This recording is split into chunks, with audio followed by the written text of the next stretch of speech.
13h à Kouto, un arrondissement de la commune de Didja. C'est l'heure de la grande édition du journal parlé sur la 102.3 Diaspora FM. Nous sommes lundi 4 janvier 2021. Mesdames et messieurs, bonjour. Voici le sommaire. Après une pause, le chef de l'État, le président de la République, Patrice Talon, reprend sa tournée ce jeudi 7 janvier 2021 pour sillonner les 17 communes non encore visitées au cours de la première phase. Responsables et membres du personnel du groupe de presse ITV International, Diaspora FM, Eden TV et de la Fondation Espace Afrique Sievra se sont présentés les vœux du nouvel an dans la matinée de ce lundi 4 janvier 2021. Le film de la cérémonie dans cette édition. Et puis au-delà des frontières nationales, plus précisément au Niger, le bilan ne cesse d'augmenter après les attaques menées dans 2 villages différents du département de Oualam, dans l'ouest du pays, dans la zone des 3 frontières proches du Mali et du Burkina Faso. On parle désormais de 100 victimes. Mesdames et messieurs, voilà l'essentiel à développer. D'autres sujets vont meubler ce journal. On se retrouve juste après cette petite pause. Aristide Séthi. Bienvenue à tous et à toutes. Patrice Talon, de nouveau au contact de ses compatriotes. Le chef de l'État béninois entame la dernière phase de sa tournée nationale. Le président béninois se rendra dans les 17 communes qu'il n'a pas encore visitées dans le cadre de sa tournée dans les villes du pays. En effet, ce jeudi 7 janvier 2021, Patrice Talon enclenchera la seconde phase de sa tournée qui va durer environ une semaine, sauf cas extraordinaire. Il sera le jeudi 7 janvier 2021 dans les communes de Perere et de Ndali. Le vendredi 8 janvier 2021, il sera accueilli à Karimama et à Segbana. Les 9, 10, 11 et 14 janvier, ce sera le tour des populations de Gogounou, Sinandé, Peunko, Tukuntuna, Tangueta, Kopargo, Wake, Swava, Misirité et Semekpoji de le recevoir. Il finira sa tournée le 15 janvier 2021 par les communes des Agégué, Adjoun et Bonou. Il s'agit d'une tournée dont profite le président de la République pour toucher du doigt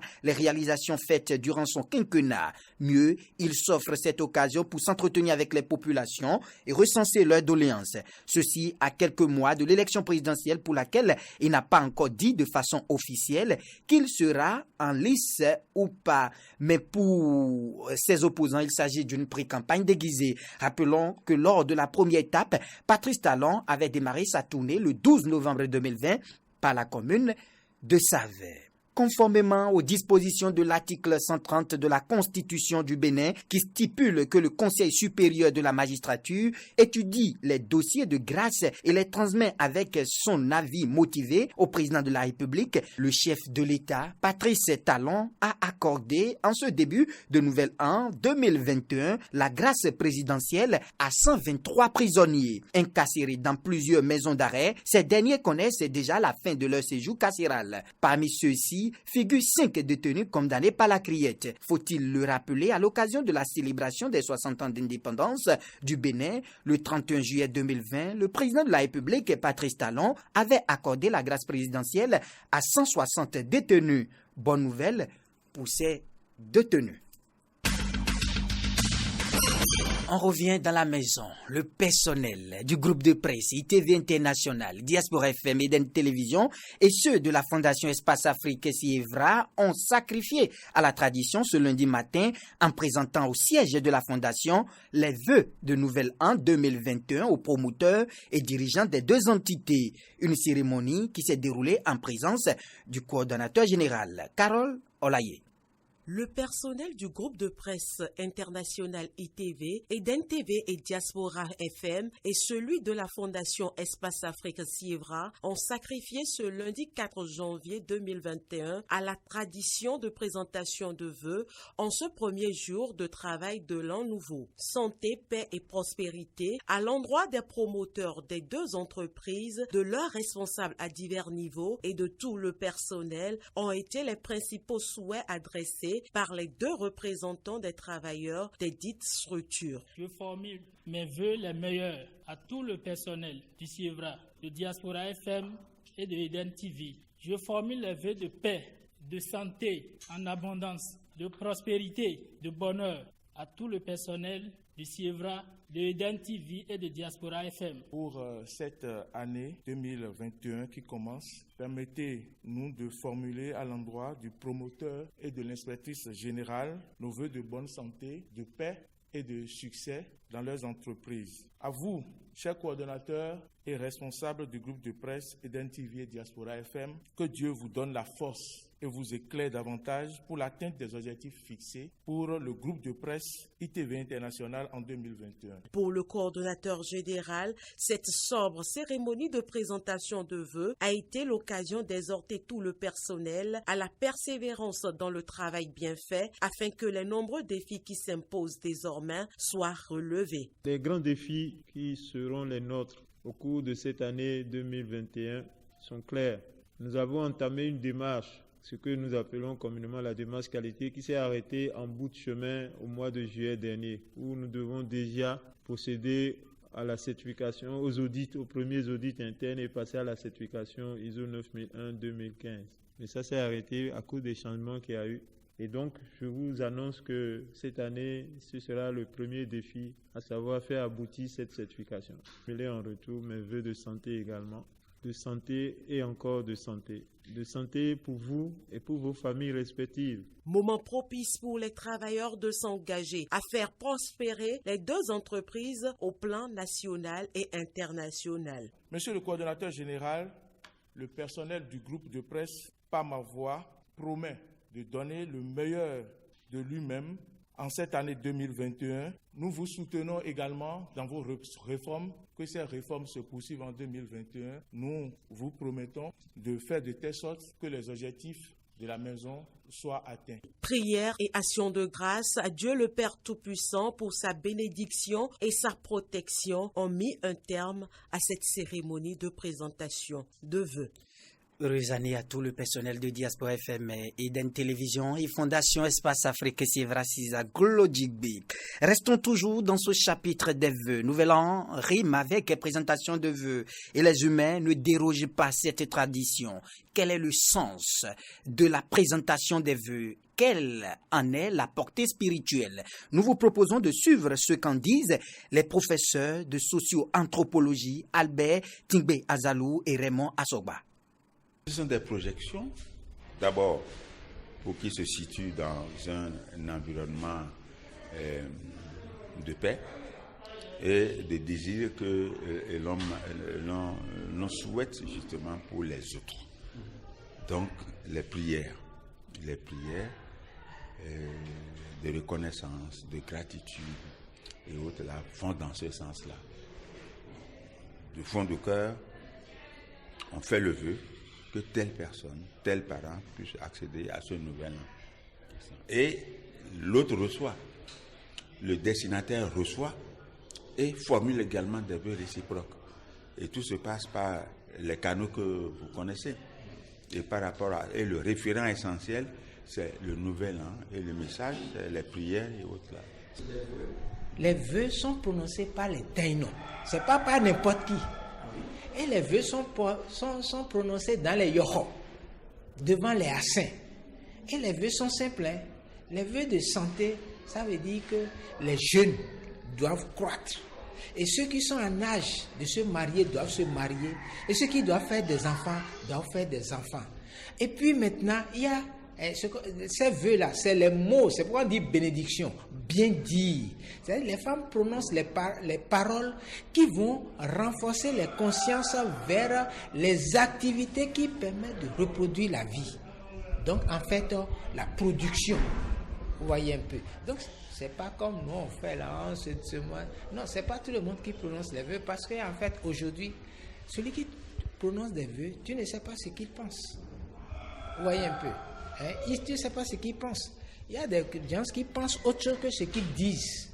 Alors que devant les yohos, dans les yohos, devant les vaudous, devant les assins, les taïnos vibrent à l'unisson avec tous les univers, les 7 univers. Le mental, l'astral, le causal, le physique, l'émotionnel, tout ça. Vous comprenez un peu? Et à ce moment-là, En fait, l'égrégore descend. Ce qu'on appelle l'égrégore, c'est-à-dire que le cerveau descend. Et quand le cerveau descend, les ADN sont régénérés. Le président du COS, Lépi, était face à la presse ce 31 décembre 2020. Il s'agit pour lui de mieux informer les hommes des médias du nouveau processus d'actualisation en cours sur le fichier électoral et d'apporter des réponses aux nombreuses questions que se posent les citoyens. Suivons ici un extrait de sa déclaration au micro de Frédéric Espoir Mambou. Donc, elle concerne cette opération uniquement les citoyens en âge et en situation de voter et dont les noms ne figurent pas sur la liste électorale. Ces personnes doivent respecter les conditions exigées par la loi pour figurer sur le fichier électoral national. Donc, quelles sont ces conditions exigées alors? Les conditions sont les suivantes. Être de nationalité béninoise, donc il faut être forcément béninois. Avoir 18 ans révolus à la date du 11 avril 2021. Et jouir de ses droits civiques. Avoir été précédemment omis. Parce qu'il y a des gens qui pensent qu'ils peuvent, parce qu'ils ont perdu une carte ou quoi, encore venir se faire enrôler. Mais ceux qui avaient été omis, qui n'ont jamais été pris en compte par la biométrie. Avoir aussi été autorisé par une décision de la Cour constitutionnelle ou des juridictions compétentes. Ce n'est pas parce que les cartes expirent que vous êtes concerné par cette opération. Donc, vous n'êtes pas concerné par cette opération parce que vous avez perdu votre carte. Toujours parce que vous figurez déjà, vous êtes sur le fichier. Une fois que votre nom figure sur la liste électorale, vous pouvez désormais voter avec n'importe quelle pièce. La preuve, les élections passées, les échéances passées, le ministre de l'Intérieur a listé les pièces qui peuvent être utilisées si vous figurez sur la liste électorale, telles que la carte d'identité, le passeport, le permis de conduire, la carte de pension, le certificat d'identification personnelle, etc. Autre question, on dit mon nom figure sur la liste électorale, mais le centre de vote ne me convient pas. Puis-je encore demander de transfert? Si mon nom figure sur la liste électorale, alors je n'ai plus besoin de faire l'enrôlement biométrique. Donc l'opération que nous faisons sur le terrain, si votre nom figure, vous n'avez plus besoin de le faire. Donc cependant, je peux encore faire des transferts. Si votre nom figure, vous pouvez encore faire des transferts de centre de vote. Donc, il faut juste faire une photocopie recto verso de votre carte d'électeur et y inscrire le nouveau centre de vote, votre numéro de téléphone et votre signature que vous nous transmettez au COS Lépi ou à l'ANT. Jusqu'à l'heure, là, vous pouvez le faire. Et là, avant qu'on ne sorte la liste, on vous aurait alors pris en compte dans le nouveau centre que vous aurez souhaité. C'est vrai, vous avez me demandé la durée de l'opération. En principe, elle était prévue pour être clôturée le 2 janvier. Mais avec les petites perturbations que nous avons observées sur le terrain, nous pensons que nous allons donner encore 72 heures aux retardataires pour qu'ils aillent se faire enrôler, les omis retardataires. Donc, nous allons clôturer cette opération le 5. C'était à l'instant l'honorable Bangana, qui est le président du COS Lépi. Dès ce jour, lundi 4 janvier 2021, les fonctionnaires publics entament une nouvelle grille horaire pour des défis de performance. Selon Adigatou Matisse, ministre du Travail et de la fonction publique, les nouveaux horaires permettront de résoudre le problème de contre-performance de l'administration publique. Si l'administration a toujours été décriée pour sa contre-performance, ces réformes amélioreront la productivité des agents, ce qui aura des retombées positives sur l'économie, a expliqué Adigatou Matisse. Il y aura une croissance économique de 0,57 points correspondant à plus de 26 milliards de francs CFA par an, a-t-elle rapporté en conférence de presse animée le mardi 22 décembre 2020. Le communiqué du ministre du Travail et de la fonction publique en date du 23 décembre, conformément aux dispositions du décret numéro 2020-577 du 9 décembre 2020 portant réaménagement des horaires du travail dans l'administration publique, indique que les nouveaux horaires sont matin 8h à 12h30, pause 12h30 à 14h, après-midi 14h à 17h30. 30 minutes. On quitte maintenant Cotonou, directement Lokossa. Le musée Jonas Pedro de Lokossa ouvre enfin ses portes au grand public. L'ouverture de ce musée, selon les autorités et acteurs culturels du Mono, relancera la promotion culturelle et le tourisme dans le département. Jonas Bochi. Je le disais 17 ans après le décès de Jonas Pedro, Art d'Afrique ressuscite sa mémoire à travers l'ouverture du musée Jonas Pedro. Situé au quartier à Ouamé, non loin du stade municipal de Lokossa, le musée Jonas Pedro est logé dans la résidence privée de l'artiste où repose son corps depuis 2004. L'ouverture de ce musée a rassemblé autorités politico-administratives et acteurs culturels du Mono venus nombreux manifester leur attachement aux valeurs culturelles du Mono. Roch Nyasunu Akpa, directeur départemental de la culture et des arts du Mono. Le Mono regorge des potentialités, non seulement touristiques, culturelles et culturelles. Mais on a constaté que ça dort un peu.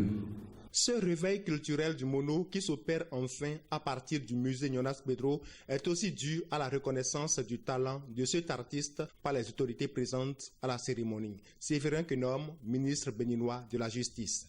J'ai dansé, en tout cas pour ma jeunesse, sur tous les rythmes qu'il a chantés, que ce soit la guadia ou la salsa.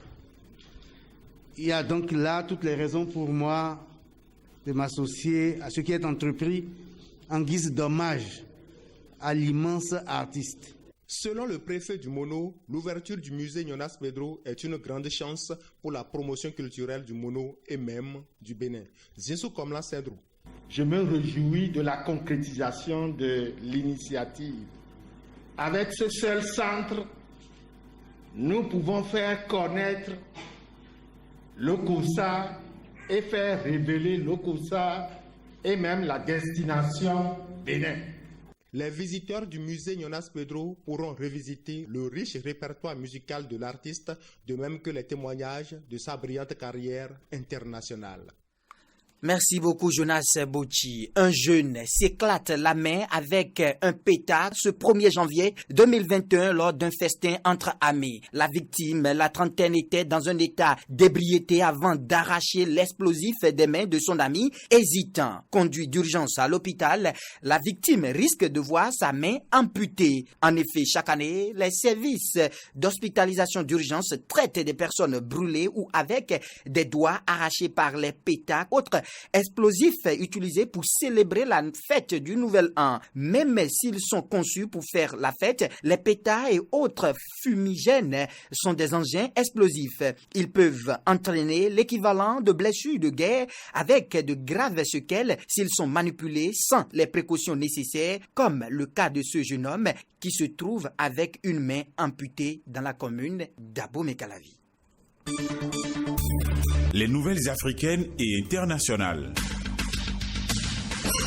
Au Niger, le bilan ne cesse d'augmenter après les attaques menées dans 2 villages différents du département de Oualam dans l'ouest du pays, dans la zone des 3 frontières proches du Mali et du Burkina Faso. On parle désormais de 100 victimes. En Côte d'Ivoire, Pascal Affi-N'Guessan, l'un des principaux responsables de l'opposition, a été libéré, placé sous contrôle judiciaire mercredi après presque 2 mois de détention préventive. Pascal Affi-N'Guessan, 67 ans, président d'une faction du Front populaire ivoirien, FPI, parti de l'ex-président Laurent Gbagbo, avait été arrêté le 6 novembre à une centaine de kilomètres d'Abidjan.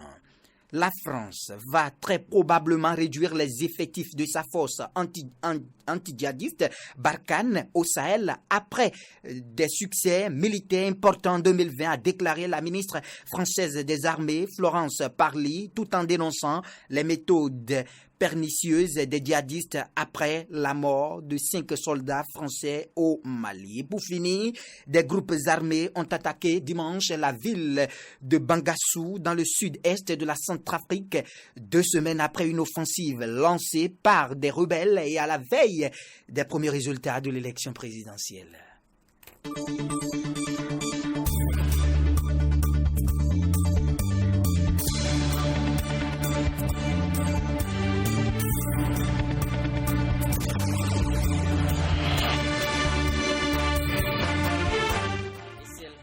Et c'est la fin de cette édition. Merci infiniment de l'avoir suivi. Mise en onde, Gaëtan Akpasso, collaboration technique ou supervision technique Didier Guédou, présentation Aristide Setti. Mais avant de partir, retenez cette pensée de Gilberto Araujo de Alcantara. Je cite: la sagesse ne consiste pas à passer tout, mais à comprendre que tout passe. La sagesse ne consiste pas à passer tout, mais à comprendre que tout passe. Je répète une nouvelle fois, la sagesse ne consiste pas à passer tout, mais à comprendre que tout passe. On se retrouve tout à l'heure dans quelques minutes, autrement dit dans 9 minutes à 13h30 pour l'émission Réaction à l'actualité.